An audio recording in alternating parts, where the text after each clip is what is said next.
Jusqu'en début de soirée, une partie des Français est descendue dans les rues contre la réforme des retraites. Les grèves ont impacté l'éducation nationale, le trafic des trains, des transports en commun et le secteur de l'énergie.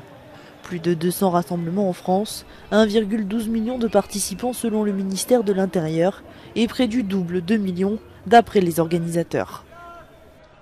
La mobilisation d'aujourd'hui, elle est à l'image de cette opposition massive. Je crois qu'on approche ça dépend des sondages, mais on approche les 80% de rejet, notamment parmi les plus jeunes. Et donc la mobilisation d'aujourd'hui, elle est à l'image de l'opposition des citoyens et des citoyennes de ce pays à cette réforme. Il faut effectivement remettre les choses sur la table et ça veut dire un autre partage des richesses. Il y a des moyens de financer et les services publics et la protection sociale, sauf que Macron ne veut pas en parler. Et c'est ça bien du problème. Une mobilisation intersyndicale importante qui ne fait pas vaciller le chef de l'État.